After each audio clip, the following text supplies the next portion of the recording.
how did you get all 10 units sold so quickly? So we have really good brokers. And I mean, people really like the building. So, I mean, again, honestly, like what I put into it, make it a great building, is really resonated with the buyers. Yeah. So all of that has really, been very impactful. I mean, it's definitely, we're hitting record numbers, and it's really one of the only buildings in this submarket that's selling. I mean, things are softer. Market is softer. I don't know what you're seeing out there. Like, Yeah. I'm tracking lots of other buildings, and like, I'm not seeing a lot of units going into contract. Like, there's definitely choppy waters ahead, and I see some pricing going down. I mean, even in this submarket, I'm seeing some units that people are trying to resell that they purchased during COVID, and they're getting maybe the same price that they paid, or maybe a little bit more, which is actually less once they, deduct and the sales costs, right? Broker fees and things like that. So, that's not a great market, right? To get those. And then even some units that sold earlier, although there are other, some buildings are selling at a higher price still. So it's condo market versus kind of townhouse market. But I feel like, there's some threshold level that we're hitting on some of the townhouse sales as well. But those have definitely ticked up. So, I mean, it's really looking at, individual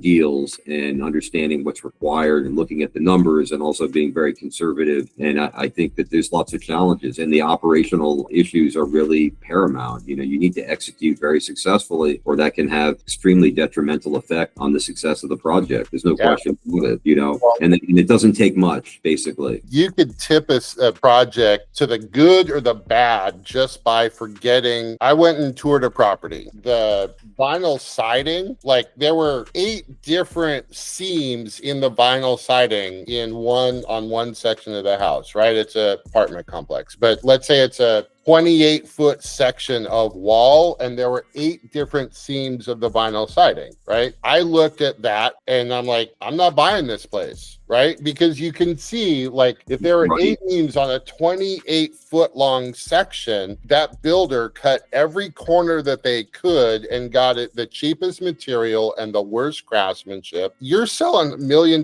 places, right? If that outlet is askew just a little bit, that's enough to turn off a knowledgeable buyer. I mean, it's just like the stuff is really, and then like every single closing, like even with this closing that's happening today, like, there are these long post-closing punch lists, because you can't get everything done by the closing. Like all 7 other closings, there were items that needed to be done after the closing. He gets to a point and just can't get it done. He's close enough, and then he's off on something else. Like there's no one, it's unfortunate. So, I mean, I really hope we don't lose this buyer. At least we're closing out this other. That would be, because it's about 10% of the total net. Not insignificant. I mean, could they find another buyer in the next, let's see what happens. I mean, I'm not, hopefully we have a positive update on this TCO today. Does your lender give you, like, what are your terms for partial lien release? Oh yeah,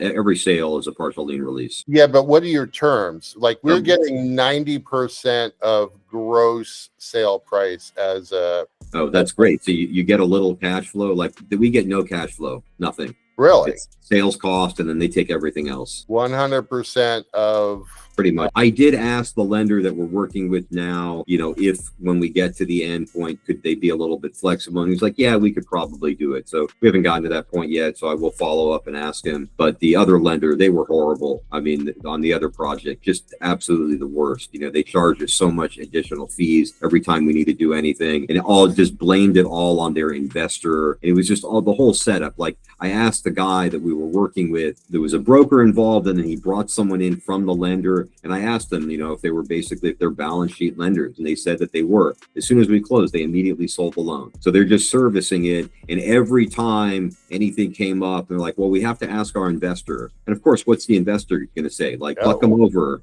charge them as much as you possibly can. Yeah. And that's what they did. And then we got to the point too, like this last closing, like their servicer didn't file the right document to, release clear title. So, our attorneys going back to them, like all this stuff, like it was just because I would never work with them again. They were horrible. But the current lender we're working with, they're okay. Like we need something, it should be fine. But I mean, ideally we should have all the closings in a pretty tight period of time. But let's see. I mean, my expectation is that, you know, buyers will come in and do these final walkthrough, and then there will be these long post-closing punch lists on with all of them. You know, like sick of it. I'm like, I don't even want to, like, just get the work done. Leave me out of it. I can't. It's ridiculous. I'm trying to structure everything in my life to bring in the cash flow. Like in Wapato, I want cash flow. If I can pay off 2 or 3 units and then do 100% financing on the remaining units, then I got income stream for life. That's my goal. I want everything I can do to have income stream for life. Yeah. Cindy retiring, we don't actually need that much. Like, we live a simple life. Our mortgage is half paid off. We could pay it off this year. If we wanted to, we could dump all of our proceeds into paying off the mortgage. And we don't have credit card debt. We don't have car payment. Like, our life is pretty simple. And if we could get $7,500 a month in cash flow, that would be the net for the rest of our lives. By the end of the 12 months, I will have enough cash flow that I don't have to jump through hoops with development, and I don't have to jump through hoops with all of these external problems. Yeah. No, I mean, that's why I'm looking for some cash flow. Like, what did you say? How much do you think you need just to cover all your costs? For Wapato, I think the whole thing is no, just like for your like $7,500 a month. That would cover all your. So actually, if you had $7,500 a month in cash flow, you wouldn't need to generate any other income. No, we would be set, and that's including travel money. That's right. Amazing. That would be great. I need, like, 3 times that. Yeah, you're in New York, buddy. Like, trying to figure out how to lower it down, but yeah. Principal, interest, taxes, insurance, and HOA, everything. $1,400, right? We have a 2.5%, 2.87. Oh, wow, incredible. Right? Yeah. We have a 3.5% loan on my car, which is 90% paid off. Cindy has not had a car payment for 5 years. We don't have school debt.